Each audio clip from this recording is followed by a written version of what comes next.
Hello, my friends, it's Danny, and today I wanted to share 6 weight loss tips that help me lose weight in a healthy, sustainable way. Now, these are more natural, holistic tips. These are not your everyday dietary weight loss tips because I think we hear so many of those already. And I wanted to dig a little deeper to some of the practices that I feel like really made a huge difference for me when I finally lost weight. Because remember, for many years, I was a yo-yo dieter and I did all of the things, but I still couldn't quite figure out what was blocking me from making that change. And so here are some of the tips that I feel like made a huge difference for me. And so many of them were mental. So the first tip is to recognize that weight loss can only do one thing, and that is to have you lose weight. Right? Weight loss has one job, that is to make you weigh less. Weight loss cannot make you happier, more whole, more valuable, more worthy. And I think a lot of times, especially because of the society we live in and all of the pressure that is put on us around our bodies, we think that we cannot be happy, whole, valuable, and worthy in a body that we don't prefer or in a body that we feel is overweight. Right? But when you're coming from a place of I am broken and I need to fix this, you are constantly working against yourself. And even if you do lose the weight from that premise, you will never feel successful because losing weight cannot in and of itself make you any happier or more fulfilled as a person, right? That is emotional work that needs to be done outside of weight loss. And oftentimes weight loss can be a byproduct of doing that emotional work first. We have to remember that the journey informs the destination. So we need to come from a place of love, unconditional love, and showing up for ourselves in a really kind, loving way, exactly where we are, even when we're not where we want to be. Tip number 2 is to remember that there is no wagon. Anybody who is a dieter or who has tried many diets in the past, we know that mentality where we're on the wagon, we're off the wagon, we're on the wagon, we're off the wagon, right? We try to make the changes, and the minute we go off the plan or off what we had intended for ourselves, then we tell ourselves we're off the wagon. But the problem with this thought process is, one, it's rooted in perfection and it's very unrealistic because no matter what, if you are going to lose weight over a period of time, it is not a perfect linear path. And what happens is when you tell yourself that the minute you eat the ice cream or the donut or the thing that was not on the plan, that you're now off the wagon, it then encourages more bad behavior. And I use that term loosely, but it's this idea that I ruined it, it's off the wagon, and so what's the point? And that can send us into a day, 2 days, a week, a month, right, of spiraling in a direction of continuing to eat poorly and not focusing on the goals that we've set for ourselves because we feel like, oh, it's not working anyway, right? So instead of thinking of a wagon, you just want to think this is a continuum. And if I slip up or when I make a decision that's not aligned with my plan, I'm going to look at it and I'm going to learn from it. And I'm going to use this as a part of my journey forward. I'm not going to use it as a reason to stop, and I'm not going to use it as a reason to quit. This is a part of the journey. Nothing has gone wrong. Tip number 3, and I will say this was one of the biggest mental shifts for me. I know I've shared it before, but what I started to do was, instead of focusing on all of the foods that I believed I needed to restrict and deprive myself of, all the things I needed to take away from my diet, which feels like a constant state of like scarcity, I began to focus on all of the foods I got to include, right? And that made it fun. It made it more like a game. I started thinking, what can I try? What's in season? What did I see in that magazine or on that healthy blog, right? And then it became like this playful experiment, and it didn't feel like punishment. It actually was enjoyable and something that I looked forward to. So focusing on all of the foods that you get to include in, maybe experimenting with a couple new things every week, making that commitment to yourself can really create a mental shift around weight loss and make it a lot more enjoyable and a lot more sustainable. Tip number 4, which piggybacks off of tip number 3, is the crowd out technique.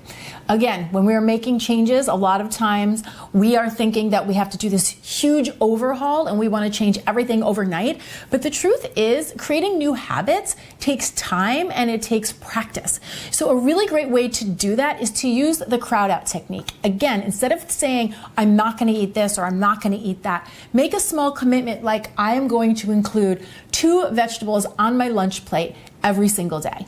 And you practice that for 1 week, 2 weeks, 3 weeks, until it becomes so natural and so habitual to you that it doesn't feel like trying anymore. It's just something that you do. And then once that happens, you pick something else to invite onto your plate or into your kitchen or into your day-to-day habits, right? So maybe it's drinking more water or working in a certain amount of movement every day.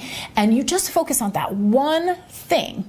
And as you focus on that one thing, other things start to fall away. So again, it's a mental shift, because instead of focusing on things that we think we can't do or we shouldn't do, we're bringing in habits that we want to do and then just letting the other ones be slightly crowded out a bit. It's a much more gentle approach, and again, it is a much more enjoyable approach. Number 5, focus on your commitments instead of your results, right? So many people, when it comes to weight loss, we think that the number on the scale dictates whether or not we have had any success or if we're moving in the right direction. But as we know, bodies are fluid and ever moving, and scales are, not linear. They move up and down on a weight loss journey. And so it can become very discouraging when you're using only the scale to decide whether or not you have moved towards your goal.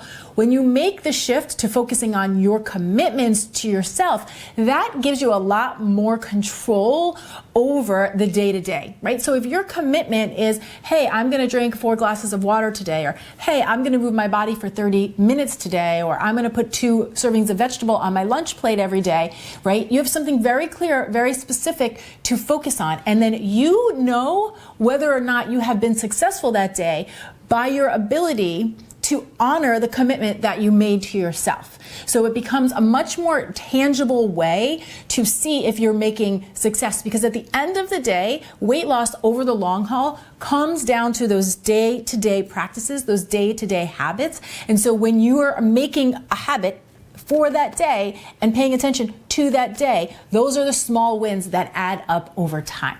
And might I also add, that is how motivation is fed, right? Often people say, well, how can I get more motivated? How do you motivate yourself? And I personally have found that motivation is often a byproduct of results. We don't usually start out motivated, or maybe we do for the first few days, but what tends to get us motivated is when we are having results. So if you have the results of honoring your commitment 7, 10 days, how good that starts to feel. You start to feel motivated, you start to build momentum, and that again makes everything more enjoyable, more pleasurable, and therefore more sustainable. And the final tip I want to share with you today, the 6th tip, is to be reflective and not rejective, right? So when you are not able to stick to your intentions, when you find that you were not able to commit to the things you set out for yourself, instead of using that as a reason to reject yourself and turn your back on yourself and tell yourself you're not capable or that you're a failure or this is just something you're not able to do, use it as an invitation to stay soft and compassionate and curious. Imagine every single time you made a turn that was off the path, you wanted to learn from it, right? That you wanted to understand it more instead of just labeling it as a problem and rejecting the whole thing. You would, in the long run, make so much more further forward progress, right? Weight loss is not only about the weight falling off your body or the number of the scale going down. It's about the relationship that we get to foster with ourselves. And when you bring that to the forefront and you remember that, again, it's a huge shift in the weight loss journey. So much of what I wanted to share here today, as you can see, is really reflective of the mental aspects of weight loss. Yes, there are definitely action steps we can take on our plates and with our food, and that's different for everybody. But if you can't get the mental game straight, right? If you can't be on your own side and be in this for the long run, I don't care what you put on your plate, you're always going to have to come back to the drawing board to deal with you. I would actually go so far to say that I think for many people, the weight loss journey is only about learning how to foster a kinder, more loving relationship with themselves and their bodies. But again, that's just a little food for thought. So I hope that some of these tips resonated with you. If you're interested in more videos like this, please come down to the comments below and let me know. This is a topic that's near and dear to my heart, so I do love to share and to chat with you guys about it. Thank you so much for watching. I'm Dani Spies, and I will see you back here next time with some more food for thought.